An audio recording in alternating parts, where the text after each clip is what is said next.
So reception is the blessing of a pious company, but retention is something different. When you leave the company, then the process of retention starts. So whatever you have attained in a pious company, you have to make efforts to maintain and retain that after you leave the company. This is a very important point. You are here for 3 days, and if Almighty Allah wills, He may make you able to attain many things. He may enable you to receive changes of heart, changes of spirit, changes in your spiritual state. I hope Almighty Allah will bless every one of you. Every one of you. But the main test starts when you leave the company. Because this was reception, and in reception you haven't done anything for receiving.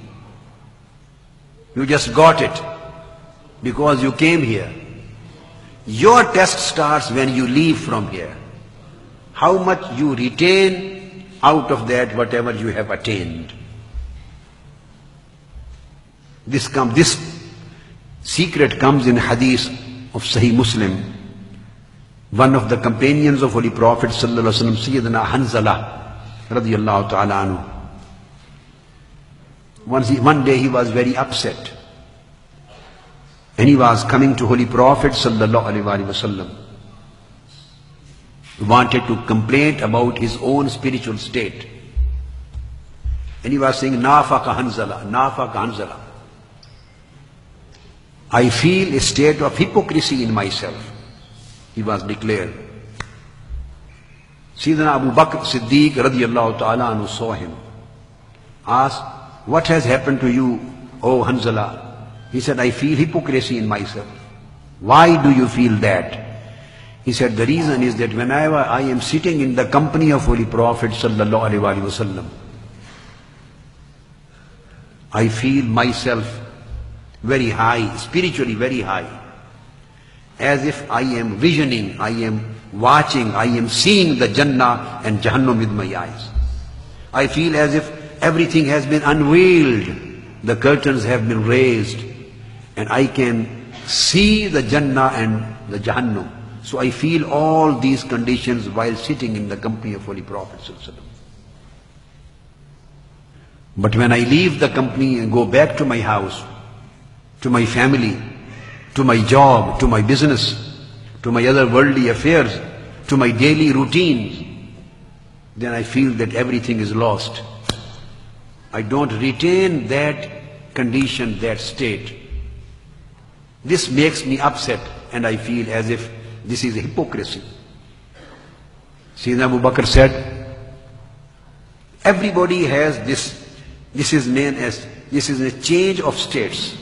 Change of states. Everybody has this change of states according to his own station. Everybody has the change of states according to his own station and position.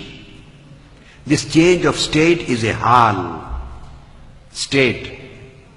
And everybody possesses, experiences this state according to his own station, his muqam. He said, "I also feel similar thing. Let's go together to Holy Prophet sallallahu alaihi wasallam." Hanzala went in the company of Sayyidina Abu Bakr Siddiq radiyallahu ta'ala anhu and filed his complaint about his own spiritual changing state. Holy Prophet sallallahu alaihi wasallam smiled.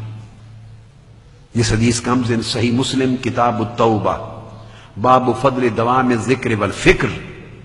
Holy Prophet sallallahu alaihi wasallam smiled and said, "Hanzala, there is no hypocrisy in you. No need to be upset. This happens. This is the position of Iman. Iman is sometimes this, sometimes this. It goes down and up. It goes up and down. Goes up and down. It goes up and down. So these kind of changes always and variations always keep on going in Iman. This is not hypocrisy." Then Holy Prophet sallallahu alaihi wasallam said, "If you retain the same position and the same spiritual state which you attain in my company. And while you go back to your routine, to your business, the same position continues. It remains stable.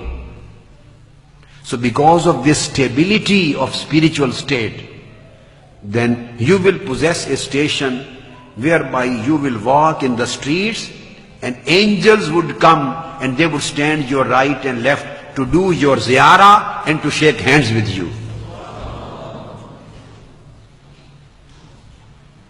If you become able to maintain the position and you become able to stabilize your spiritual state which you receive and attain in my company, and you retain and protect and maintain it afterwards too, then angels may come to see you and they may stand your right and left while you are walking in the streets and they would like to shake hands with you and get blessings from you.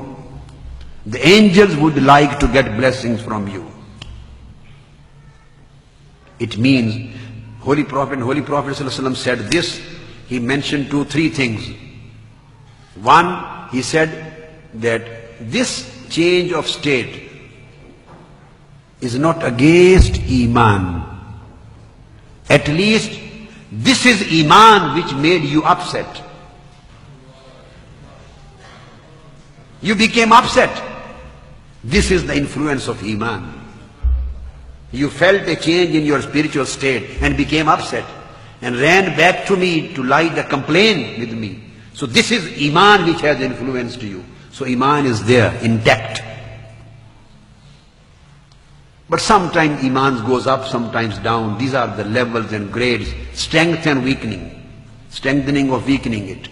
But if you become stable in the spiritual state, the second thing he mentioned, that there is a possibility that somebody may stabilize these conditions.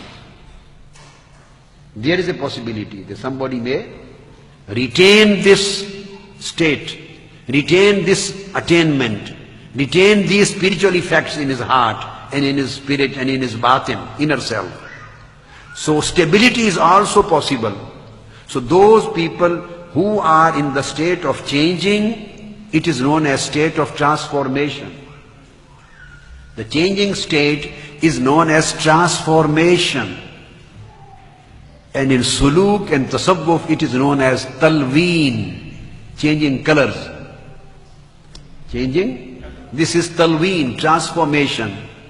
And if you come out of the process of transformation, of changing the states, and you become stable person in your spiritual states, to stability, this is known as tamkeen. Tamkeen. And from tamkeen is tamakkun, stability, which does not change your state. So talween is transformation. He was complaining about talween. Holy Prophet said, no, this is one of the characteristics of Iman. But he said that you should look for tamkeen. Your being upset is not wrong, but at the same time don't consider it hypocrisy. But you should try to advance further spiritually, and you should try to come out from the position station of talween and achieve the station of tamkeen, so that you may become stable in your spirituality. So these are the changes in Iman, in the states, spiritual states. These are the changes. And these changes occur because of the effects of company, and effects of your deeds, and effects of your continuity in piety or discontinuity in piety. And this is a part of spiritual traveling sometimes. It doesn't refer to your sin or sinful states, no. Sometimes there is qurb, sometimes there is bu'd. Again it is talween. Sometimes a traveler, a seeker is placed and is given a taste of nearness and taste of company and taste of proximity. Sometimes the traveler, the seeker, salik, arif, gnostic, tastes nearness and proximity of Almighty Allah. Sometimes he tastes remoteness. And he tastes distance and remoteness. So when he tastes distance and remoteness, it does not mean that he have been degraded. No, this is talween. Because there are some things which open during remoteness.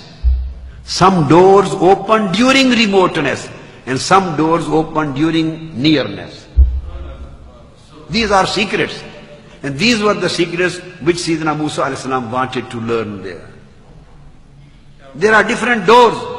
Every door is not open in qurb. Some doors remain closed while you are in company. I'm telling you very important secret. Some doors of spirituality, some doors of advancement remain closed and shut when you are near. So sometimes nearness becomes a reason of estoppel in certain areas. And those doors are only open when you start tasting remoteness and distance. So when you are distanced, then those doors are open. That's why, according to the difference of natures, some people receive more spiritual blessings when they live far. And some people receive more spiritual blessings when they live near, in the company. So some people receive through nearness, whereas some people receive through remoteness. This is not the matter that I live near to him, I live close to him, I live always in his company. It doesn't mean that you will be recipient of everything. Maybe many doors are closed to you. Because by living near, sometimes your spiritual connection is lost and it becomes a physical closeness.